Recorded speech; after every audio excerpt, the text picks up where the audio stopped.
भाजपा सरकार की तानाशाही और असहमति की आवाज़ को दबाने की कोशिश अब अपने चरम पर है। संसद में विपक्ष के नेता राहुल गांधी और कांग्रेस के अन्य सांसदों के साथ हुए दुर्व्यवहार और उनके खिलाफ दर्ज झूठी एफआईआर ने भाजपा की गिरती राजनीति का खुलासा कर दिया है। वहीं आज देहरादून में कांग्रेस कार्यकर्ताओं ने कनक चौक पर भाजपा नेता अमित शाह का पुतला दहन किया। इस दौरान प्रदर्शनकारियों ने अमित शाह के खिलाफ जमकर नारेबाजी की। बाबा साहब का अपमान नहीं सहेगा हिंदुस्तान। जो अमित शाह ने किया है, उस महान व्यक्तित्व का अपमान किया है, हिंदुस्तान कभी इसे बर्दाश्त नहीं करेगा। और शर्म की बात इसलिए ये है कि वहाँ नरेंद्र मोदी चुप्पी बैठे हुए हैं और इसका हम लोग विरोध कर रहे हैं। और बाबा साहब सिर्फ एक व्यक्ति नहीं थे, वो महान व्यक्तित्व थे। जिस लोकतंत्र की और संविधान की हम बात करते हैं वो बाबा साहब की देन है। इसलिए हम अपना विरोध दर्ज करा रहे हैं और जनता उनको जवाब देगी और नैतिकता के आधार पे अमित शाह का इस्तीफा लेना चाहिए। पूरे देश में वो लोग जो भारत के संविधान को इस देश का सबसे पवित्र ग्रंथ मानते हैं, इस देश में, क्योंकि ये बहुधर्मी देश है, बहुजातीय बहुभाषीय देश है और इस देश में सबकी अपनी अपनी किताबें हैं।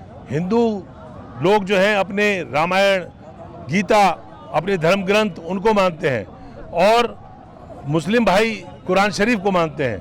हमारे सिख भाई गुरु ग्रंथ साहब को मानते हैं।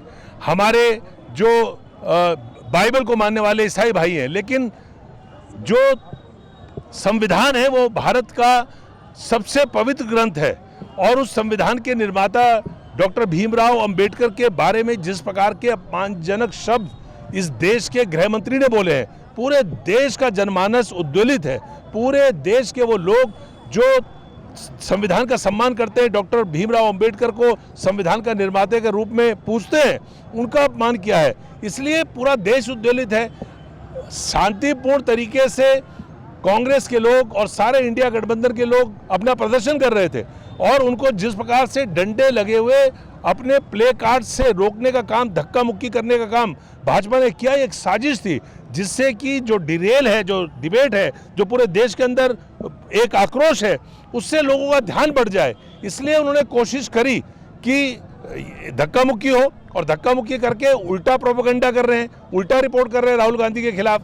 मैं समझता हूं अगर इनके अंदर हिम्मत है और साहस है, चप्पा चप्पा सीसीटीवी कैमरे से कवर्ड है पूरे संसद के इर्द गिर्द।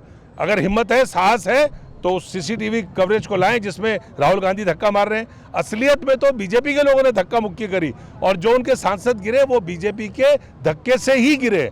आज हम लोग पूरे देश के अंदर जो विरोध प्रदर्शन कर रहे हैं, राजधानी देहरादून में हमने विरोध प्रदर्शन किया है, पुतला जलाया है और ये विरोध प्रदर्शन जारी रहेगा जब तक अमित शाह देश से माफी नहीं मांग लेते। देखिए, हम ये बोलते हैं कि देश का गृह मंत्री संसद में खड़े होकर इस देश के जो संविधान के निर्माता हैं उनके ऊपर जिस तरीके की टिप्पणी अमित शाह ने करा, वो उस पद में बैठने लायक नहीं है। उनको तुरंत अपने पद से इस्तीफा देना चाहिए।